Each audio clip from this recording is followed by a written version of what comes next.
Raw material बाहर से आता है, उसको यहाँ फिनिश गुड्स बना करके बाहर भेजते हैं और इसके तहत इन्हें स्वरोजगार प्राप्त होता है। जो इससे इनकम होती है वो इनके खातों में, सबके खातों में जमा कर दी जाती है, जिससे ये अपने परिवारीजनों का, जो बाहर रह रहे हैं, उनका भी खर्चा उठाते हैं। अब एक नई योजना चालू की गई है जो कारागार के बाहर एक आउटलेट स्थापित किया जाएगा, जिसमें ODOP, one district one product के आधार पर इसमें स्पोर्ट्स गुड को ODOP किया गया है।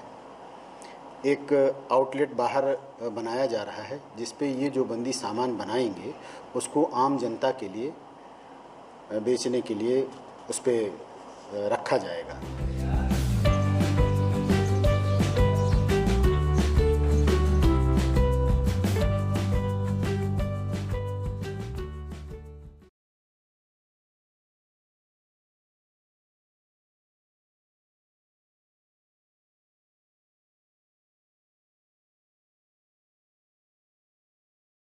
मेरठ के चौधरी चरण सिंह जिला कारागार में बंदी स्वस्थ रहें, इसके लिए अब हर्बल पार्क का भी निर्माण किया गया है, जिसमें 45 प्रकार की जड़ी बूटियां लगाई गई हैं।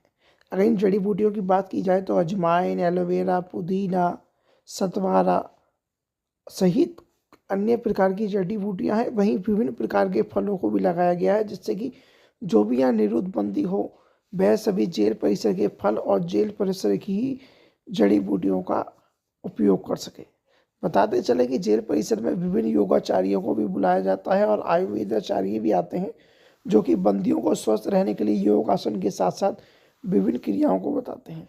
इसी कड़ी में बंदियों को योगाचार्य द्वारा बताया गया था कि अगर हर्बल पार्क होगा और विभिन्न प्रकार की जड़ी बूटियों को वो अपने जीवन में उपयोग करेंगे तो वो हमेशा स्वस्थ रहेंगे। ऐसे में जेल परिसर में यह हर्बल पार्क बनाया गया है, जिसकी देखभाल भी निरुद्ध बंदियों द्वारा ही की जाती है। ऐसे में हमारे साथ जेल अधीक्षक राकेश कुमार हैं, हम उनसे भी जानना चाहेंगे कि किस प्रकार इस हर्बल पार्क की देखभाल की जाती है।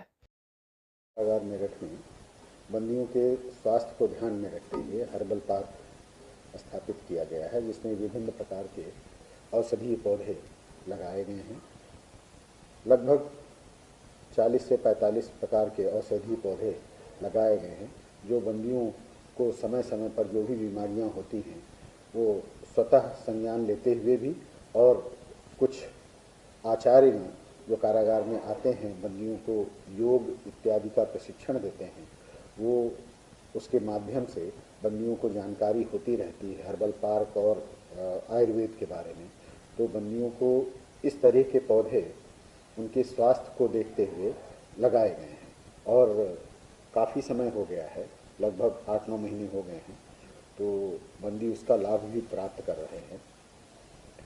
कोरोना काल में भी बंदियों को काफ़ी इनसे लाभ हुआ है। अब जैसे इसमें एलोवेरा है, आंवला है, कड़ी पत्ता है, दालचीनी है, इस तरीके के 40 से 45 पौधे लगे हुए हैं।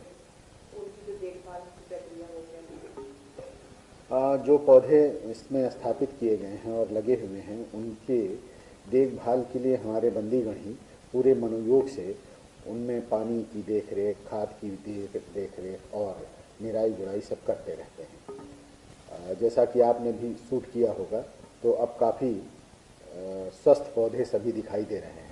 न्यूज़ 18 मेरठ से विशाल भटनागर की रिपोर्ट।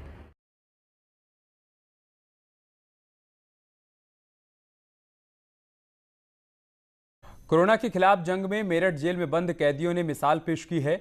महामारी में कैदियों ने जेल में मास्क, सैनिटाइजर और पीपीई किट बनाकर मानवता की सबसे बड़ी मदद की है।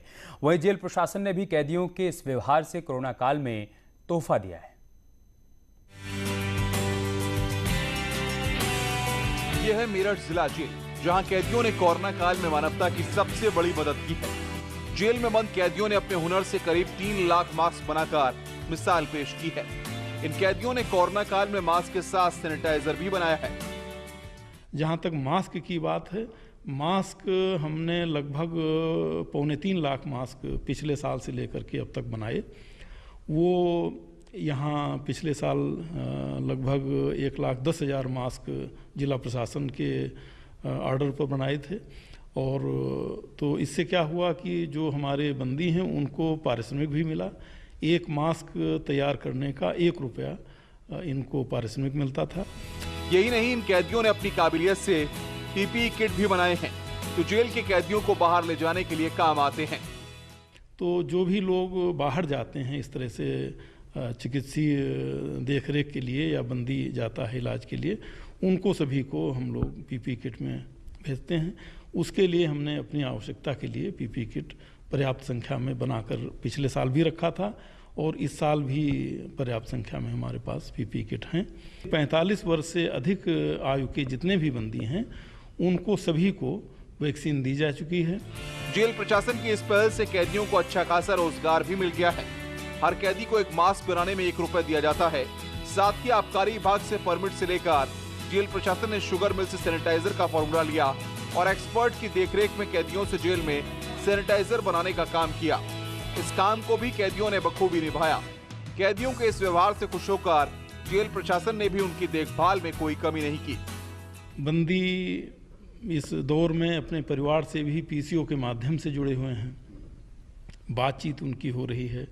डीजी साहब ने, हमारे जेल डीजी साहब ने इस आवृत्ति को, जो पहले 2 बार बंदी बातचीत करता था सप्ताह में, उसको इस महामारी के मद्देनज़र कि लोगों का, बंदियों का अपने परिवार से लगातार संपर्क बना रहे, उसको बढ़ा करके सप्ताह में 5 बार कर दिया।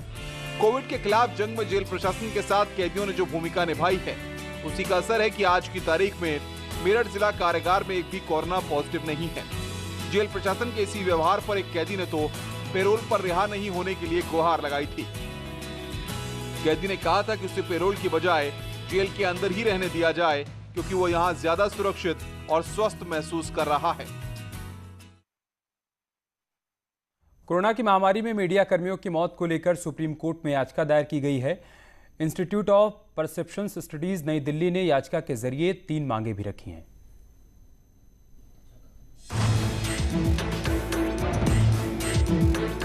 कोरोना की पहली और दूसरी लहर में जान गंवाने वाले मीडिया कर्मियों के परिवार वालों की मदद के लिए सुप्रीम कोर्ट में याचिका दाखिल की गई। इंस्टीट्यूट ऑफ परसेप्शन स्टडीज नई दिल्ली की ओर से दी गई याचिका में मीडिया कर्मियों को फ्रंट लाइन वर्कर का दर्जा देने के साथ मेडिकल जांच और वैक्सीनेशन मुफ्त करने की मांग की गई। मेरे 3 सुझाव हैं। पहला कि मेडिकल सपोर्ट जो फैमिलीज को और जर्नलिस्ट को मिले वो फ्री हो from the state governments as well as from the centre. मेरा दूसरा सुझाव ये है कि जिन परिवारजनों ने एक पत्रकार को खोया है उनको फाइनेंशियल सपोर्ट मिले, उनके बच्चों को एजुकेशनल सपोर्ट मिले और एम्प्लॉयमेंट सपोर्ट मिले जहां पॉसिबल हो। मेरा तीसरा सवाल और सबसे महत्वपूर्ण ये है कि कोई भी रिलीफ मेजर किसी क्राइटेरिया के बेस पे ना हो। Accredited, non accredited, freelance, full time सब जर्नलिस्ट को ये रिलीफ मिले। एक रिपोर्ट के मुताबिक कोरोना की पहली और दूसरी लहर में करीब 450 से ज्यादा पत्रकारों की मौत हुई, जिसमें मान्यता प्राप्त, गैर मान्यता प्राप्त और फ्रीलांस मीडिया कर्मी थे। याचिका में मृतक मीडिया कर्मियों को सहायता राशि के साथ उनके आश्रितों को नौकरी देने की मांग की गई है। सुप्रीम कोर्ट जल्द इस याचिका पर सुनवाई करेगा। Bureau report, news 18 network.